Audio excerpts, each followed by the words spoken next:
सबको नमस्कार।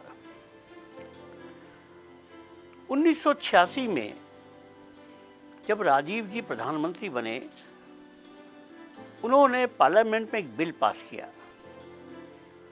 और बिल ये पास किया कि 10 साल में सारे देश में हम पूर्ण साक्षरता लाएंगे।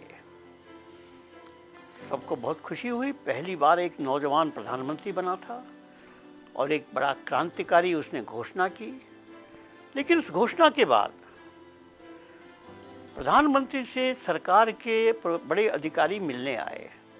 उन्होंने कहा, सर एक कठिनाई है, हमने गांव के पास विद्यालय खोले हैं, सरकारी स्कूल खोले हैं, लेकिन बच्चे स्कूल में नहीं आते।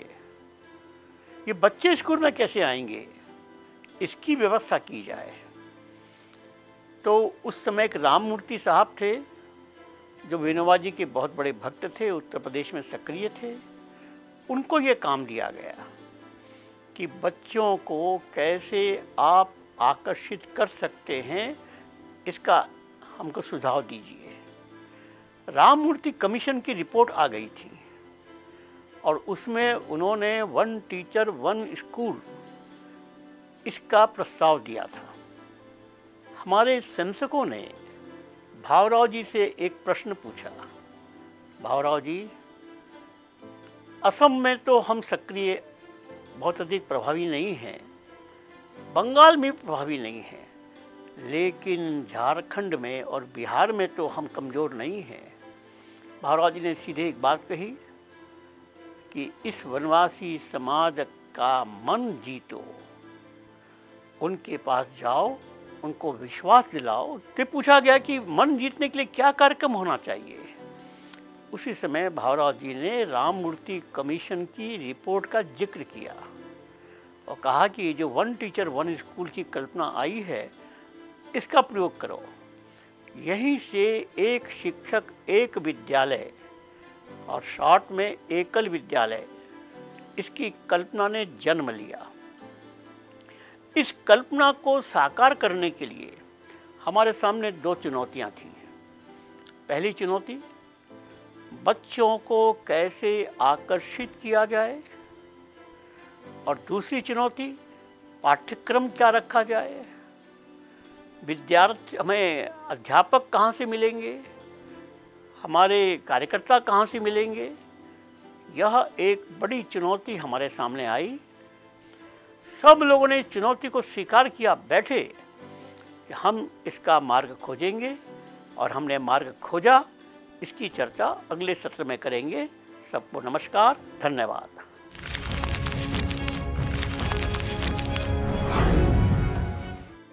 सबको नमस्कार।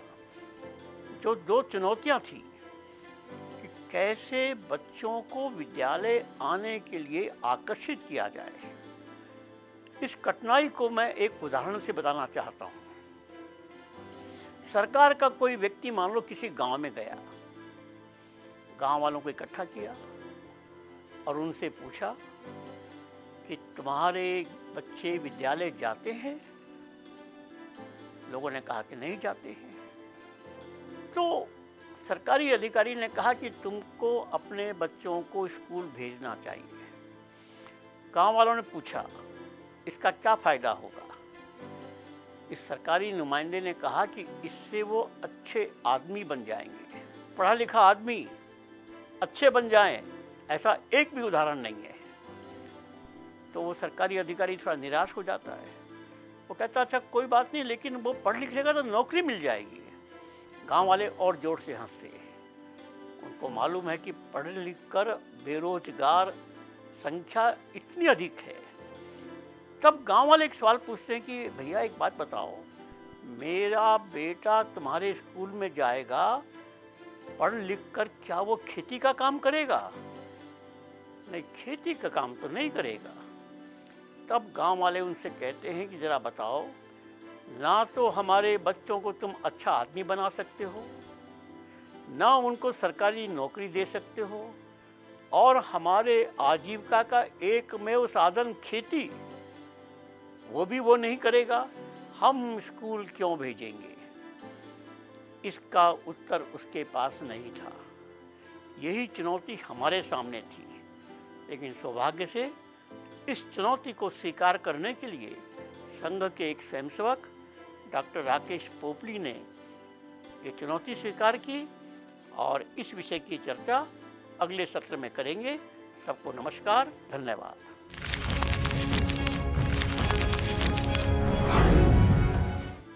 सबको नमस्कार। डॉक्टर राकेश पोपली दिल्ली के IIT से ग्रेजुएशन किया, टॉप किया। अमेरिका की एक यूनिवर्सिटी में उनको PhD करने का निमंत्रण मिला। अमेरिका पहुंच गए। वहाँ पर भी उन्होंने अपनी क्षमता का परिचय दिया और उस यूनिवर्सिटी ने उनको अध्यापक बनाया। लेकिन डॉक्टर राकेश पोपली संघ के स्वयंसेवक थे।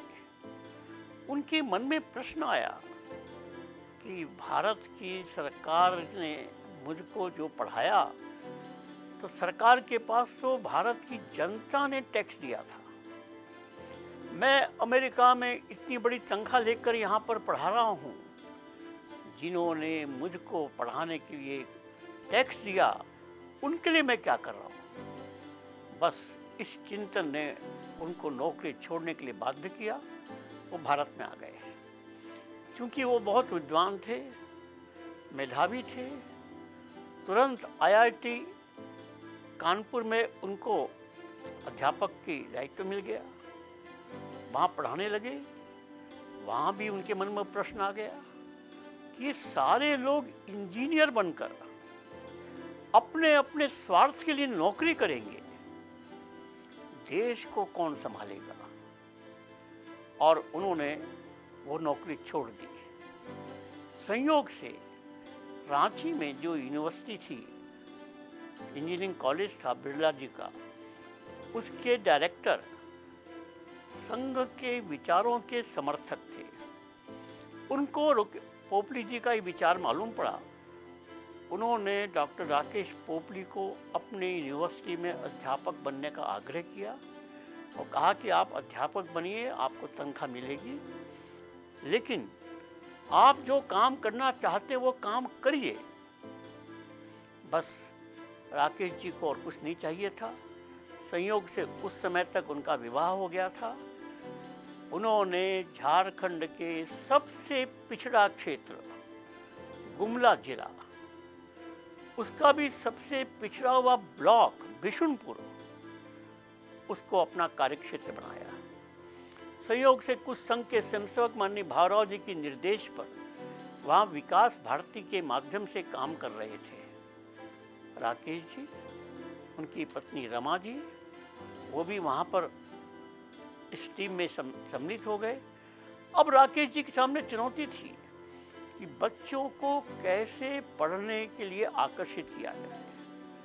उन्होंने एक जॉयफुल मेथड को आविष्कार किया, अर्थात बच्चों को कहा कि खेलने के लिए आओ। खेलते खेलते गणित सिखाया। आओ कहानी सुनो, कहानी कहते कहते भाषा सिखाई। आओ पत्तों से कुछ निर्माण करो, ये करते करते विज्ञान सिखाया। अर्थात बच्चे खेलने के लिए आते थे, कहानी सुनने आते थे, मस्ती करने आते थे और उसी में उनकी शिक्षा भी होती थी। यह जॉयफुल मेथड, यह एक ऐसा आविष्कार था जिसको आगे चलकर भारत सरकार ने भी स्वीकार किया और उसी मेथड से एकल अभियान की शिक्षा पद्धति प्रारंभ हुई। सबको नमस्कार, धन्यवाद।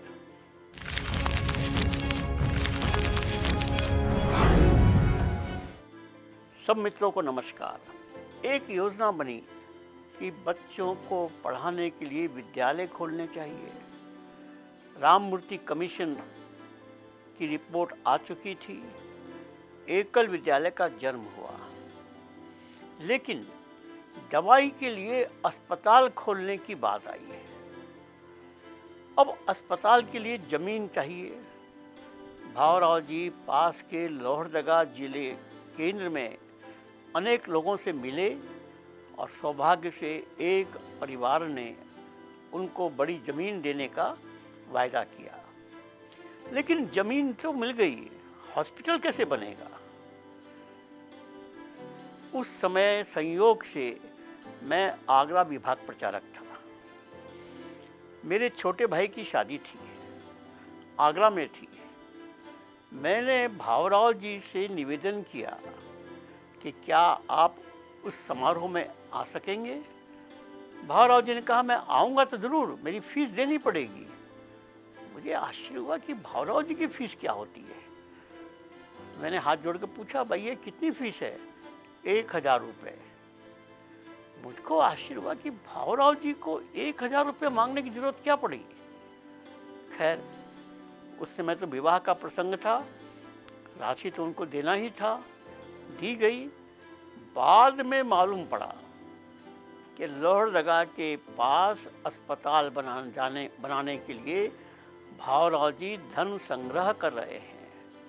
किसी भी कार्यक्रम में जाकर वो 1000 रुपया मांग रहे हैं और उसके लिए उन्होंने चिकित्सक के लिए नागपुर में एक परिवार से बात कर ली थी, व्यवस्था के लिए दिल्ली के एक सज्जन से बात कर ली थी और देखते देखते लोहरदगा में एक अस्पताल बन गया। वनवासी कल्याण आश्रम का काम वहाँ चलता था, उसका वो केंद्र बन गया और उस केंद्र में आसपास के लोगों की ऐसी आस्था बनी कि बड़ी संख्या में वनवासी समाज अपने बीमारी के इलाज के लिए वहाँ आते थे और वहाँ पर उनको धन तो देना नहीं था, लेकिन प्रेम और विश्वास मिलता था। एकल की कहानी इसके पश्चात के सत्र में। सबको नमस्कार, धन्यवाद।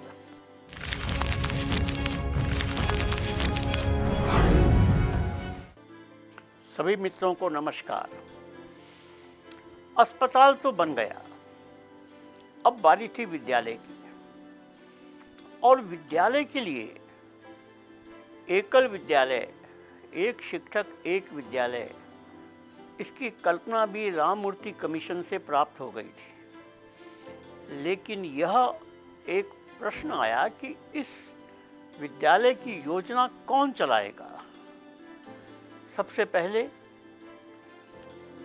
झारखंड में ही डॉक्टर राकेश पोपली जहां काम कर रहे थे, विकास भारती नामक संस्था, संघ के कुछ स्वयंसेवक वहाँ वनवासी समाज के विकास के लिए पहुँचे थे। उससे ये आग्रह किया गया कि क्या वो एकल विद्यालय योजना को टेकअप कर सकता है। उन्होंने अपनी असमर्थता व्यक्त की कि इतना बड़ा काम हम नहीं कर पाएंगे। फिर विद्या भारती की ओर ध्यान गया, जो संघ के स्वयंसेवकों के द्वारा विद्यालय चलाए जाते थे। विद्या भारती ने भी हाथ जोड़कर अपनी अक्षमता व्यक्त की, क्योंकि उनका कहना था कि हमारे सारे विद्यालय में फीस ली जाती है, हम आचार्यों को अच्छी तनख्वाह देते हैं, उनके सामने यह विद्यालय जिसके आचार्य को आप या तो तनख्वाह देंगे नहीं या बहुत कम देंगे, ये संभव नहीं है। तो फिर वनवासी कल्याण आश्रम के प्रमुख अधिकारी थे श्रीमान मदन दास जी अग्रवाल। मदन बाबू उस समय कल्याण आश्रम के कोषाध्यक्ष थे, बहुत बड़े उद्योगपति थे, कोयले के बहुत बड़ी खदानें थी, लेकिन उसका राष्ट्रीयकरण हो गया था, इसलिए धनबाद में वो रहते थे। आर्थिक दृष्टि से एक संपन्न परिवार होने के नाते उन्होंने अनेक विद्यालय शुरू किए। तो उन्होंने, मदन बाबू जी ने भावराव जी को कहा कि ये काम आप हमको दीजिए। इस प्रकार कल्याण आश्रम के माध्यम से एकल विद्यालय का जन्म हुआ और ये जन्म हुआ धनबाद के टुंडी नामक स्थान से। वहाँ पर प्रारंभ में 60 विद्यालय आरंभ किए गए। उसके लिए आर्थिक व्यवस्था के लिए मदन बाबू ने धनबाद के उनके संपर्क से कुछ धन संग्रह किया और एकल विद्यालय का कार्यक्रम प्रारंभ हो गया। शिक्षा पद्धति के लिए जैसा मैंने कहा कि डॉक्टर राकेश पोपली ने प्रयोग किया था गुमला में, उसके आधार पर एक पुस्तक लिखी गई और वह इसकी शिक्षा पद्धति बनी। 1989 के नवंबर दिसंबर के समय एकल अभियान का जन्म होता है। सबको नमस्कार, धन्यवाद।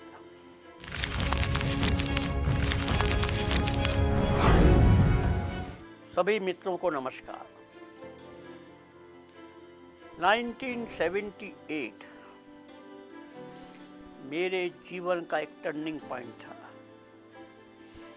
मैं उस समय आगरा का विभाग प्रचारक था, अतः मुझको उड़ीसा जाने का आदेश मिला।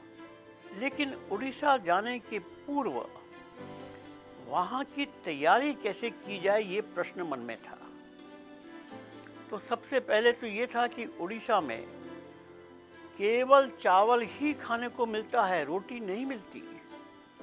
तो पहले चावल खाने का अभ्यास करना है। फिर उड़ीसा में वनवासी समाज का साम्राज्य है, उसको समझना है। संयोग से ऐसा हुआ कि आगरा से जब मुझे उड़ीसा जाने के लिए विदाई कार्यक्रम शुरू हो रहा था, हर शाखा में कार्यक्रम होता था, तो एक शाखा में मैं गया। वहाँ एक सज्जन ऐसे थे जो उड़ीसा में व्यापार करने के लिए जाया करते थे। उन्होंने मेरे बोलने के पूर्व उड़ीसा का वर्णन किया और ऐसा वर्णन किया कि वहाँ बैठे हुए लोग और मैं भी चकित रह गए। उन्होंने कहा कि उड़ीसा में भोजन नहीं मिलेगा, उड़ीसा में गांव में जंगल में शेर मिलता है, सांप मिलते हैं, ऐसा है वैसा है। तो वहाँ के लोगों को लगा कि श्याम जी को उड़ीसा भेजा जा रहा है, कोई दंड दिया जा रहा है क्या। मुझे भी लगा। बाद में ध्यान में आया कि वो बहुत अतिशयोक्ति कह रहे थे। लेकिन जब विदाई कार्यक्रम आगरा से हुआ तब एक नया दृश्य निर्माण हो गया। बड़ी संख्या में लोग एकत्रित थे। अखबार में समाचार आ गया था कि श्याम जी अब उड़ीसा जा रहे हैं। आगरा में एक हिंदी संस्थान है जहाँ देश भर के लोग हिंदी पढ़ने आते हैं। उड़ीसा के भी 2 स्वयंसेवक वहाँ पढ़ने के लिए आए हुए थे। उन्होंने अखबार में पढ़ा कि हमारे कोई कार्यकर्ता उड़ीसा जा रहे हैं, तो उत्सुकतावश वो उस कार्यक्रम में सम्मिलित होने के लिए आए। गेट पर उनसे पूछा गया कि आप कैसे आए हैं। तो उन्होंने बताया मैं उड़ीसा से आया हूँ और हमने सुना कि श्याम जी वहाँ जा रहे हैं, तो उनकी विदाई कार्यक्रम भाग लेने आए हैं। सारे कार्यकर्ताओं में ये एक अफवाह फैल गई, उड़ीसा से लोग श्याम जी को लेने के लिए आए हैं। वो हिंदी संस्थान के थे, ये बात लोगों के ध्यान में नहीं आई। उड़ीसा से आए हैं, तो एकदम कोलाहल मच गया, विशेष रूप से महिलाओं के मन में कि श्याम जी को लेने के लिए उड़ीसा से 2 लोग आए हैं। महिलाओं ने उनको श्याम जी को कैसे रखना है, कैसे क्या करना है, ये बताना शुरू किया। एक उत्सुकता उड़ीसा के बारे में निर्माण हुई। मैं उड़ीसा में पहुंचा। इसकी चर्चा अगले सत्र में। सबको नमस्कार, धन्यवाद।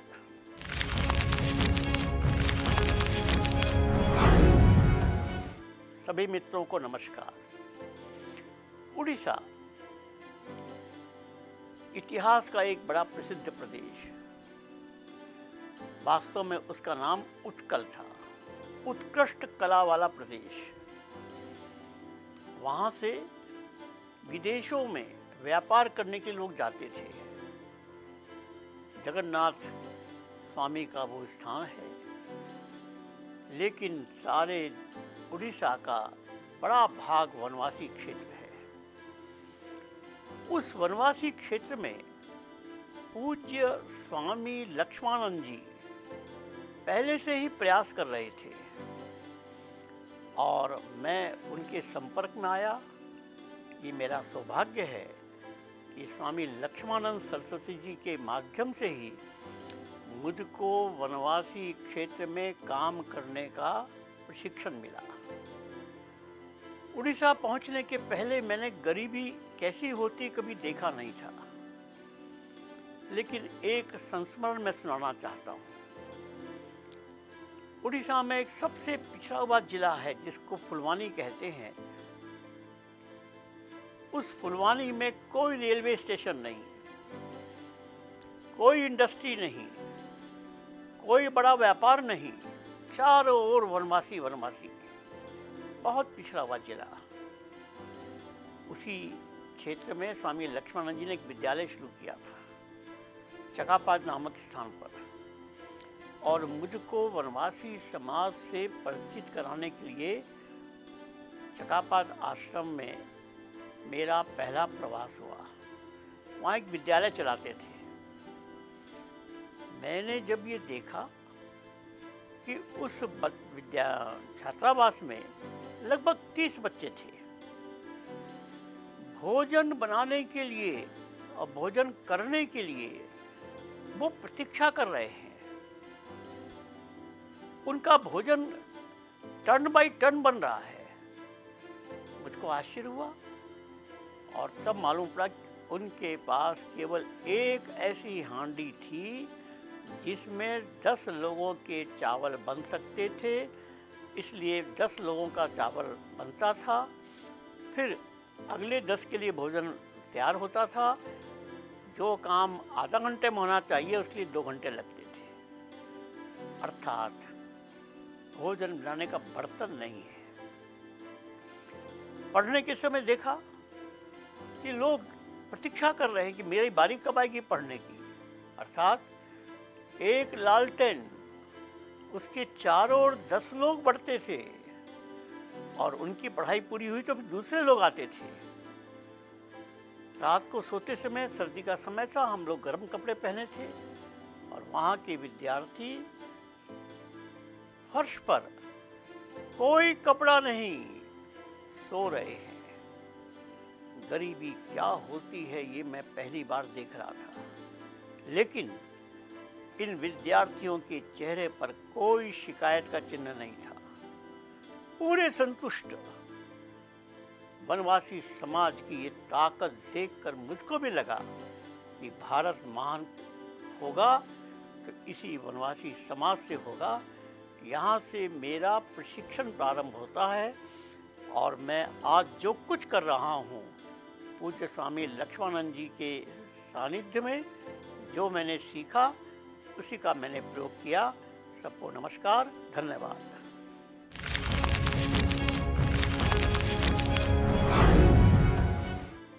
सभी मित्रों को नमस्कार। मित्रों,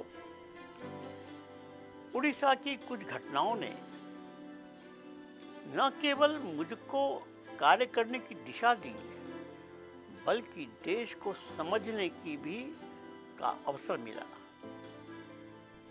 पहली घटना मैं सुनाना चाहता हूँ। हम लोगों ने वहाँ रात्रि पाठशाला के रूप में विद्यालय शुरू किया था और उस समय आर्थिक व्यवस्था न होने के कारण हम ना आचार्य को मानधन देते थे, ना स्लेट पेंसिल दे पाते थे।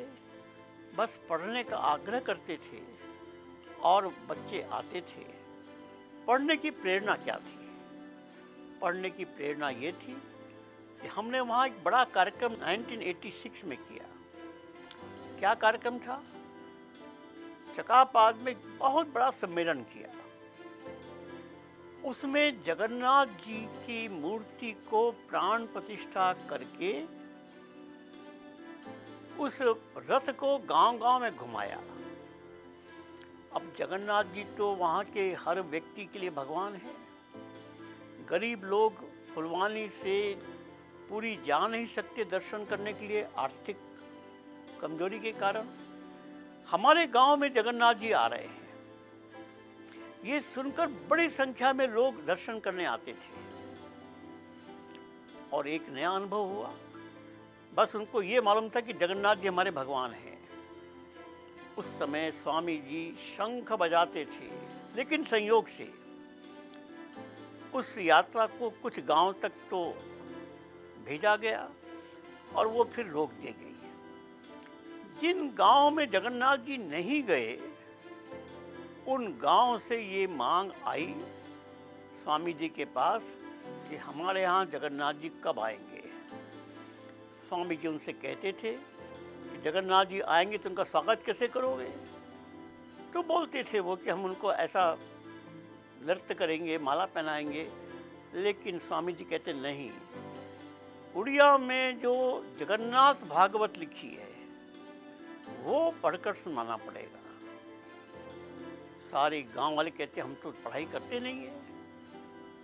तो जब तक तुम पढ़ाई नहीं करोगे, जब तक जगन्नाथ भागवत नहीं सुनाओगे, जगन्नाथ जी तुमको आशीर्वाद नहीं देंगे। इस सूचना ने पूरे फुलवानी जिले के गांव-गांव में मानो एक बिजली का करंट पैदा कर दिया, पढ़ने के प्रति आग्रह किया। अगली घटना अगले सत्र में। नमस्कार, धन्यवाद।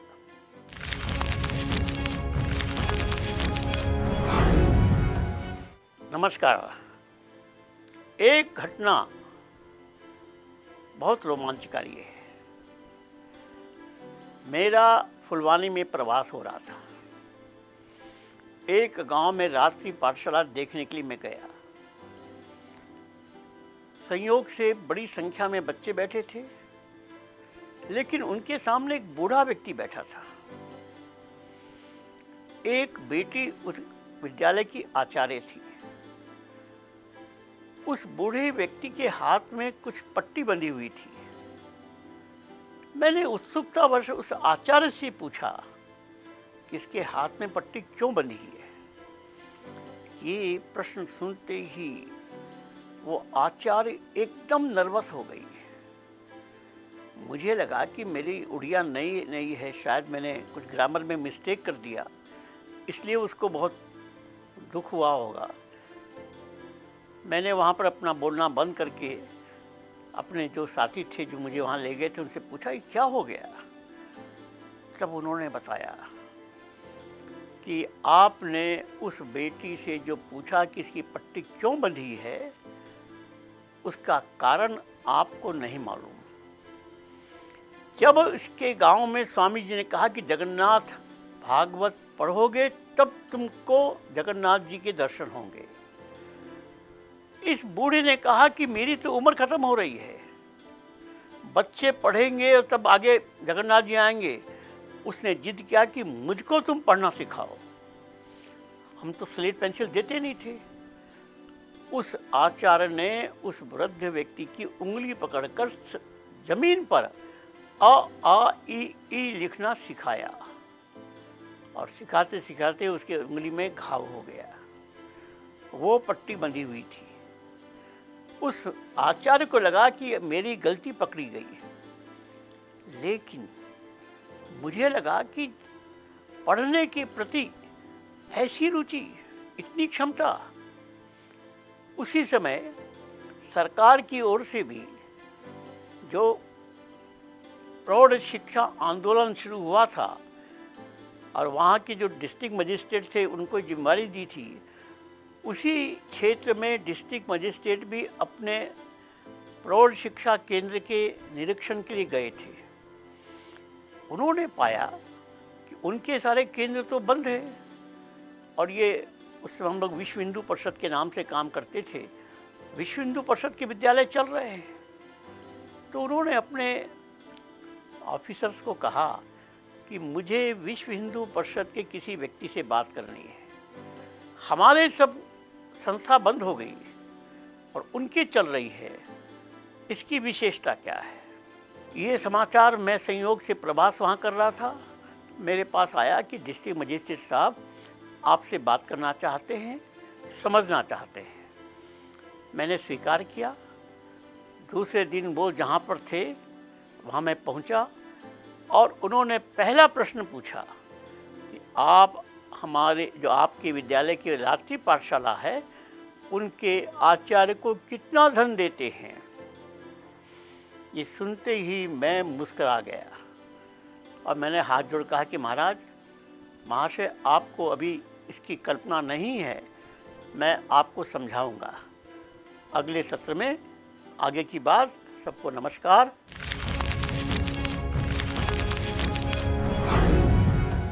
सभी मित्रों को नमस्कार। डिस्ट्रिक्ट मजिस्ट्रेट से सामने जब मेरी चर्चा आरंभ हुई, मैंने उनसे कहा कि श्रीमान जी, हम आचार्य को एक भी रुपया नहीं देते हैं। फिर उन्होंने प्रश्न पूछा कि हमारे सरकारी विद्यालय सब बंद हैं, आपके विद्यालय चल रहे हैं, इसका रहस्य क्या है?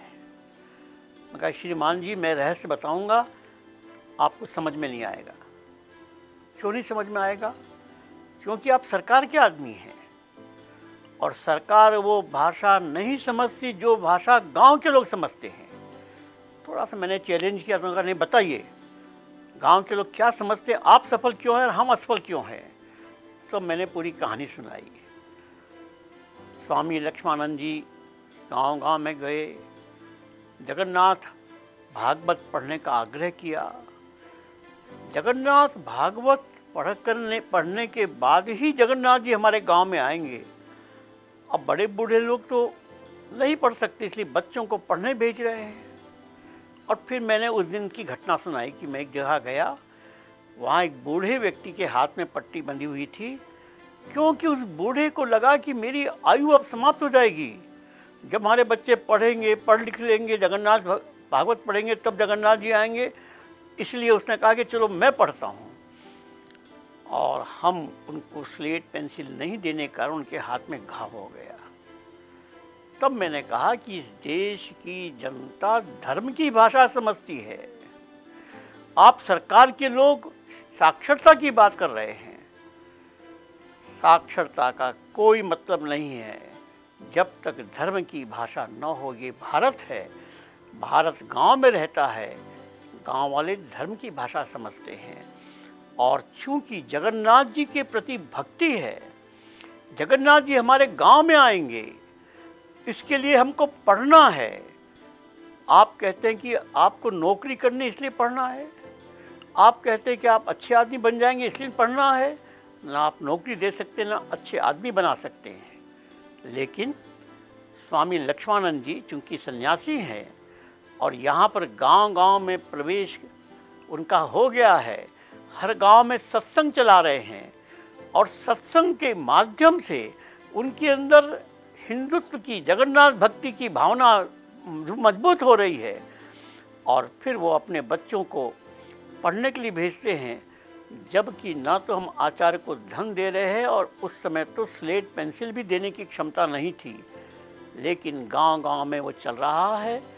अर्थात उनको एक बात समझ में आई कि इस देश के वनवासी समाज का दिल जीतना है, धर्म की भाषा बोलनी पड़ेगी। उनको स्नान करने के लिए कहना है तो भी धर्म की भाषा बोलनी पड़ेगी। उनको पढ़ाई करनी है तो भी धर्म की भाषा बोलनी पड़ेगी। ये सरकार के लोग या बाकी लोग जो भाषा बोलते हैं उससे उनको प्रेरणा नहीं मिलेगी। यही भारत की आत्मा है। इसी आत्मा को जगाने के लिए एकल अभियान प्रारंभ से प्रयास कर रहा है। स्वामी लक्ष्मानंद जी ने इस काम को किया और इसका परिणाम क्या हुआ, अगले सत्र में। सबको नमस्कार, धन्यवाद।